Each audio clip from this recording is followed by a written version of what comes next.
અમદાવાદના વસ્ત્રાલમાં અસામાજિક તત્વોના આતંકના કેસમાં વધુ 3 શખ્સો સકંજામાં આવી ગયા છે.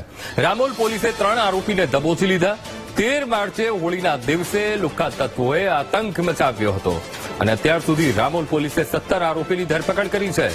આરોપીએ કરેલા કૃત્યને લઈને પોલીસે કડક કાર્યવાહી હાથ ધરી છે.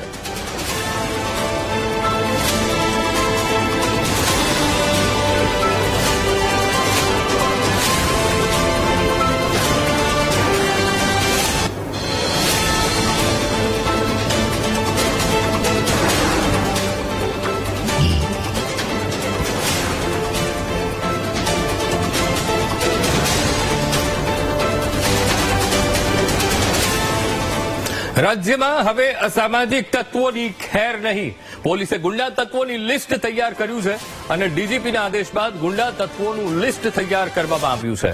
અમદાવાદ શહેરમાં 1170 અસામાજિક તત્વોનું લિસ્ટ બનાવાયું છે.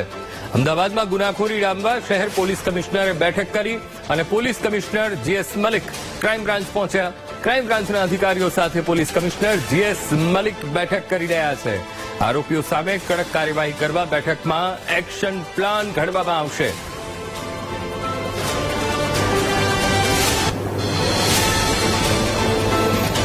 તો આ મુદ્દે સંવાદદાતા અનિતા પટણી લાઈવ જોડાઈ ગયા છે. અનિતા, અમદાવાદમાં લુખ્ખા તત્વો એક તરફ બેફામ બન્યા છે અને સામે હવે પોલીસ પણ એક્શન મોડમાં આવી ગઈ છે. ક્રાઇમ બ્રાન્ચમાં એક બેઠક અત્યારે અમદાવાદ કમિશનર કરી રહ્યા છે અને સાથે સાથે ઉચ્ચ પોલીસ અધિકારીઓ પણ બેઠકમાં હાજર છે. એક લિસ્ટ બનાવવાની વાત થઈ રહી છે કે જેમાં જેટલા પણ અમદાવાદના લુખ્ખાઓ છે તેમનું એક લિસ્ટ બનાવવામાં આવે અને કાર્યવાહી કરવામાં આવે. હવે પોલીસ કેવી એક્શનમાં આવશે, અનિતા?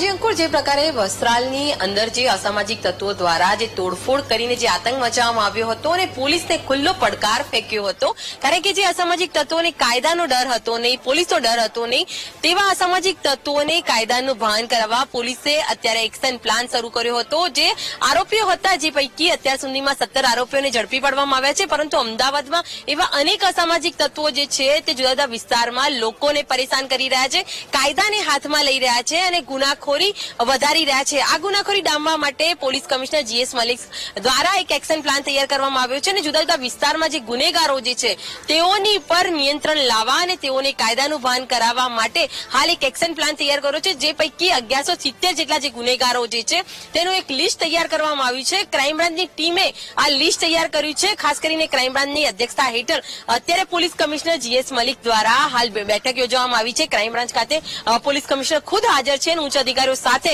બેઠક કરી રહ્યા છે. સૌથી મહત્વની બાબત એ છે કે જે 1170 નું જે લિસ્ટ કાઢવામાં આવ્યું છે, જેમાં 550 જેટલા જે લિસ્ટમાં જે આરોપીઓ જે છે તે 2 થી વધુ ગુના જેની વિરુદ્ધ નોંધાયા છે. શરીર સંબંધી અને મારામારીની હત્યાના પ્રયાસ સાથેના જે આરોપીઓ જે અત્યારે ખુલ્લેઆમ અમદાવાદ સિટીમાં ફરીને જે આતંક મચાવી રહ્યા છે તેનું લિસ્ટ સામે આવ્યું છે. જ્યારે 400 થી 50 જેટલા બુટલેગરો, જે કુખ્યાત બુટલેગરો અમદાવાદ શહેરની અંદર જે ગુનાખોરી વધારી રહ્યા છે અને આતંક મચાવી રહ્યા છે તેનું લિસ્ટ તૈયાર કર્યું છે. આ 1170 જેટલા જે ગુનેગારો છે તેની પર નિયંત્રણ લાવવા માટે, તેમની વિરુદ્ધ કડક કાર્યવાહી કરવા માટે હાલ પોલીસ કમિશનર દ્વારા બેઠક યોજવામાં આવી છે. કેટલાક સૂચનો પણ અત્યારે પોલીસ કમિશનર આપી રહ્યા છે, કારણ કે જે પ્રકારે ગુનાખોરી વધી રહી છે, તાજેતરમાં જે વસ્ત્રાલમાં જે અસામાજિક તત્વો પકડાયા હતા તેઓની વિરુદ્ધ કડક કાર્યવાહી તો કરી છે. 4 દિવસના રિમાન્ડ આરોપીઓના મેળવવામાં આવ્યા છે અને સાથે જે ગેરકાયદેસર તેઓના મકાન હતા તે પણ તોડી પાડવામાં આવ્યા છે અને તોડીને એક મેસેજ પોલીસે આપ્યો છે કે જો ગુનેગારો કાયદાને હાથમાં લેશે તો તેમની વિરુદ્ધ કડક કાર્યવાહી થશે.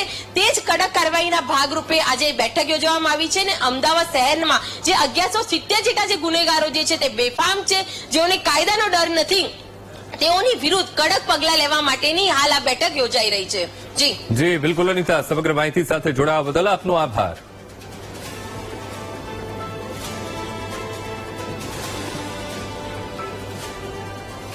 નવસારી